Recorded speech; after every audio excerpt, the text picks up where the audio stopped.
Donc moi je vais commencer brièvement par présenter l'AFF et ensuite présenter le mouvement Giving Tuesday. Ça va être très rapide et je laisserai la parole à Ambre qui rentrera plus dans le détail de Giving Tuesday Next Generation et la manière de participer.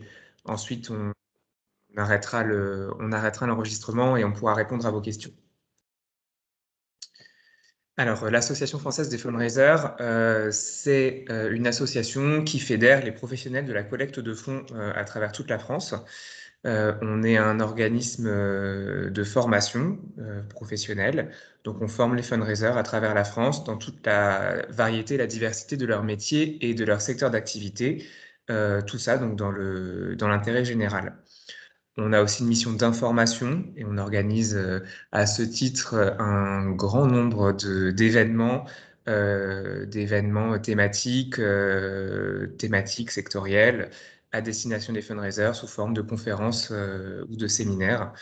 Et on est également une association, donc avec une vie associative dense, donc je le disais à travers tout le pays. On a des référents dans toutes les régions, on a des référents sur les métiers, des référents sur les secteurs, et ils participent, et ils enrichissent cette vie associative et l'AFF. On essaye de produire régulièrement des études, nous-mêmes ou en partenariat avec d'autres institutions. Voilà, toujours dans cet objectif de développer la connaissance sur ces métiers et de promouvoir le rôle d'intérêt général des fundraisers en France.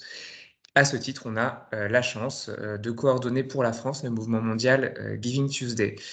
Alors, qu'est-ce que Giving Tuesday? Pour ceux qui ne le sauraient pas, Giving Tuesday, c'est un mouvement qui est né en 2012 aux États-Unis et qui est venu pour un peu en réaction aux grands événements commerciaux que sont Black Friday et Cyber Monday. Et ça se construit sur le même principe, mais avec comme objectif de favoriser la générosité et le don. Et donc le mardi qui suit Cyber Monday, tous les ans, c'est Giving Tuesday, la journée mondiale de la générosité. Je sais pas, il y a plus de 140 pays qui participent et chacun décline ce mouvement selon la culture de son pays. Voilà, pour la présentation globale. On a deux Global Leaders pour la France qui sont Fred Fournier et Yael Aferiat. Yael Aferiat, c'est notre directrice à l'AFF et Fred Fournier, il a fondé MindMe, la fabrique du fundraising digital. Ils sont donc en lien avec tous les autres coordinateurs dans le monde et ils se réunissent régulièrement pour échanger sur la stratégie à mettre en place et les actions qui peuvent être transversales chaque année. Et on en est à la 4e édition pour la France, puisque ça a commencé en 2018. Officiellement la 5e édition, parce qu'en 2020, il y a eu une édition spéciale au moment du premier confinement. Et d'ailleurs, de mémoire, la France a été extrêmement bien classée dans le nombre d'actions généreuses. On a des partenaires tous les ans qui nous accompagnent. Donc cette année encore, la Fondation Daniel Inna Carasso, la Fondation de France et Salesforce.org qui nous permettent donc de mener toutes nos actions Giving Tuesday sur la campagne. Voilà, donc Giving Tuesday, promouvoir la générosité et la solidarité en France, c'est vraiment un objectif d'impact culturel. Comment est-ce qu'on peut, à notre niveau, développer ce sentiment et cette culture de la générosité? Ce qui est super avec Giving Tuesday, c'est que ça s'adresse à tout le monde, donc ça s'adresse au grand public, les particuliers, toutes les actions généreuses qui peuvent être mises en place. Les écoles comme la vôtre, les collectivités, les associations, les fondations et même les entreprises, que ce soit des actions internes, du volontariat ou du bénévolat de salariés, des collectes à monter en entreprise. Vraiment, chacun peut être acteur de la générosité et participer à ce titre à ce mouvement mondial qu'est Giving Tuesday. Et c'est un mouvement qui est une forte mobilisation digitale puisque il se déroule notamment et globalement sur les réseaux sociaux. Voilà une petite slide récap. Donc cette année, ce sera le 30 novembre. Tout le monde peut participer. Et comment participer? Donc, faut rejoindre le mouvement mondial #Giving Tuesday. Giving Tuesday, je l'ai pas dit, mais ça promeut le don sous toutes ses formes. Donc le don financier, mais il n'y a pas que le don d'argent, parce qu'il y a le don de temps, le mécénat, le don en nature, le don de sang, le don de voix. Donc le don de voix, c'est prêter sa voix, que ce soit sur les réseaux sociaux ou par d'autres moyens. Prêter sa voix à une cause, c'est aussi un moyen de participer à Giving Tuesday. Voilà, donc ça c'est la présentation globale du mouvement. Je vais laisser la parole à Ambre qui va vous expliquer concrètement comment on fait et ce qu'est le mouvement Giving Tuesday Next Gen, donc que nous allons essayer avec vous, je l'espère, de faire monter cette année. Merci Vivien. Alors effectivement, moi, comme je vous l'ai dit, je coordonne plutôt la partie Next Gen de Giving Tuesday. Donc c'est un mouvement dans le mouvement, entre guillemets, donc qui s'adresse aux jeunes de 0 à 25 ans. Donc c'est un mouvement qui a été créé l'année dernière en 2020 avec une ambassadrice lycéenne à l'époque, Adélaïde, voilà, qui continue à nous accompagner aujourd'hui. Bon, elle est passée étudiante. Donc l'objectif c'est d'inciter les plus jeunes à prendre part au mouvement, pardon, de montrer que le donner c'est pas quelque chose de compliqué puisque comme vous le disiez Vivien, ça peut prendre plusieurs formes. Il ne s'agit pas d'être fortuné et de faire un gros don, pardon, à une association ou de monter quelque chose de très compliqué. Ça peut être simplement faire des courses pour envoyer ça à un G. Vous, en tant qu'association étudiante, ça peut être simplement de dire merci à vos donateurs, à vos parties prenantes. Voilà, donc ça peut prendre vraiment plein de formes. Et c'est vraiment ce qu'on essaye de faire à travers de Giving Tuesday, c'est de ne pas parler seulement des dons financiers. Donc avec NextGen, on aimerait impliquer les jeunes en tant qu'individus, bien sûr, mais aussi tout leur écosystème, donc leurs écoles, leurs associations étudiantes, leurs parents, les associations de parents d'élèves, si on va plus loin, etc., etc. Leurs familles aussi au sens large, voilà, les neveux, les nièces, voilà, toutes les personnes en dessous de 25 ans. Et tout ça, on le fait grâce à des outils que les jeunes maîtrisent particulièrement, donc notamment les réseaux sociaux, plus largement le web et la vidéo. En tout cas, c'est l'ambition qu'on s'est donnée cette année de produire beaucoup de contenu vidéo. Donc aujourd'hui, on a plusieurs parties prenantes sur le mouvement NextGen. Donc on est accompagné du ministère de l'Éducation nationale, de la jeunesse et des sports, qui est notre partenaire depuis 2018, depuis le lancement de Giving Tuesday.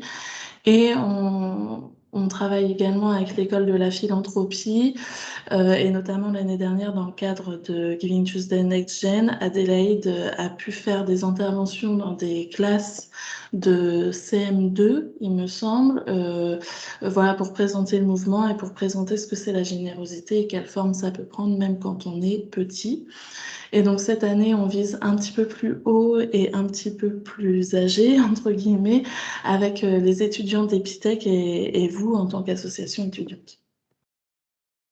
Donc, dans les faits, comment participer à Giving Tuesday de manière un peu plus pratique? Donc, pour rejoindre le mouvement, je dirais qu'il y a 3 étapes que vous voyez ici. Alors, il y a beaucoup de texte, mais je vais vous le dire. Donc, d'abord, il s'agit de diffuser le mouvement sur les réseaux de communication. Donc, ça fait partie du don de voix et c'est la première chose pour toute association qui va prendre part à Giving Tuesday, c'est de communiquer via le mouvement Giving Tuesday. Donc, sur vos supports habituels, que ce soit une newsletter, un site internet, principalement les réseaux sociaux, puisqu'on travaille beaucoup avec le #GivingTuesdayFR qui fonctionne bien tous les ans. Et après, ça peut être aussi d'en parler à votre écosystème, donc en organisant une réunion de sensibilisation auprès des élèves. Alors, les parents d'élèves, un peu moins pour vous, mais les anciens élèves, les alumni, l'équipe éducative, etc., etc. Ensuite, ça peut être de créer un projet solidaire. Donc ça, c'est une implication un peu plus, pour aller un peu plus loin, donc créer un projet solidaire Ça peut être plein de choses. Ça peut être une course à pied, course à vélo. Il y a même des courses de trottinette aujourd'hui. Un repas solidaire, une collecte en nature, donc vêtements, jouets, meubles, autres, pour aider les élèves de l'établissement ou d'autres publics, voilà, ou organiser une collecte pour un projet éducatif de l'école. Et donc, l'avantage de Giving Tuesday, c'est que ça crée un instant fort dans la campagne, que vous pouvez voilà, intégrer à une campagne existante ou créer un nouveau projet avec ce temps fort qui permet de profiter en fait de l'aura de Giving Tuesday pour promouvoir vos actions, sensibiliser à votre cause, à votre projet. Voir si vous faites habituellement une campagne de collecte de fin d'année, comme beaucoup d'associations, pour profiter du 30 novembre, du Giving Tuesday, pour lancer cette campagne de fin d'année. Et donc, pour faire tout ça, on a plein d'outils à votre disposition qui sont tous en open source. Sur le site internet, vous avez un kit média, notamment avec des logos, des visuels pour les réseaux sociaux. Et en fouillant sur nos réseaux sociaux ou sur notre site internet, vous pouvez récupérer tout ce qui s'y trouve, puisque voilà, c'est de l'open source sans droit d'auteur. Et donc, vous pouvez récupérer nos visuels, etc., pour mettre votre campagne à votre image, à l'image de Giving Tuesday, pardon. Et vous pouvez évidemment aussi créer vous-même des visuels en utilisant le logo Giving Tuesday et en l'adaptant à vos supports. Donc, comme je le disais, tous les outils sont 100% open source. Donc, vous avez notre site internet, Facebook, Twitter, Instagram, YouTube aussi. On a pas mal de vidéos. Il y a également un compte sur LinkedIn. Donc, des kits à télécharger sur le site. Et pour nous suivre, c'est le hashtag GivingTuesdayFR et le hashtag GivingTuesday pour le mouvement en fait de tous les pays rassemblés. Donc pour les prochaines étapes, donc rendez-vous sur notre site. Vous pouvez vous inscrire à la newsletter. On en envoie à peu près une fois par semaine. Ça vous permet d'avoir accès aux webinaires, aux liens d'inscription, etc. Qu'on organise et à toutes les dernières infos. Nous suivre sur les réseaux sociaux également. Télécharger les kits sur le site. Et vous pouvez donc intégrer Giving Tuesday dans vos plans d'action ou plans de communication d'ici le mois prochain. Et donc moi, je serai votre contact principal. Vous pouvez noter mon adresse mail pour tout ce qui concerne Giving Tuesday Next Gen. Je vais vous donner l'exemple de l'Université d'Angers qui a participé l'année dernière à Giving Tuesday. Et donc, voilà, pour que vous puissiez ressembler un petit peu, pour que vous puissiez voir, un petit peu à quoi ça ressemble. Donc, l'année dernière, l'Université d'Angers, ils ont créé un site internet dédié à Giving Tuesday. Donc, ils l'ont fait via la fondation de l'université. Et ils ont créé aussi une boutique en ligne pour vendre des t-shirts, floqués Université d'Angers. Et ils ont mis en place des collectes pour toutes les formes de dons. Donc, ils ont fait une collecte en nature pour des denrées et des biens de première nécessité pour les étudiants qui étaient en grande difficulté l'année dernière suite au Covid, etc. Ils ont donc créé une collecte d'argent en direct, directement sur leur site pour le fonds d'urgence solidarité. Et évidemment, tous les t-shirts qu'ils ont vendus via la boutique étaient également, les fonds récoltés étaient également pour le fonds d'urgence solidarité. Ils ont fait pas mal aussi de bénévolat au niveau des employés et formateurs qui se sont mobilisés pour un don de temps sous forme de mécénat de compétences avec l'association NQT, qui est une association pour l'insertion dans l'emploi des jeunes. Et les étudiants, eux, qui étaient pour la plupart confinés chez eux, ont fait aussi des lives qui étaient rediffusés directement sur leur site internet. Donc une trentaine d'étudiants ont fait 14 lives avec des streams de jeux vidéo, des cours de cuisine, cours de sport, blind test, ateliers CV, ateliers LinkedIn et des after work. Et ils ont également organisé une course, donc les kilomètres du don, avec 22 bénévoles impliqués et qui était ouvert aux habitants d'Orgé et alentours.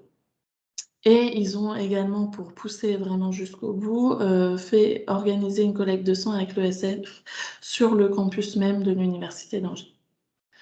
Donc pour dire que, évidemment, on n'est pas obligé de tout faire d'un coup parce que ça fait beaucoup. Eux, ils ont été particulièrement efficaces, mais il y a des petites choses simples qui peuvent être organisées à votre niveau, voilà, plutôt facilement.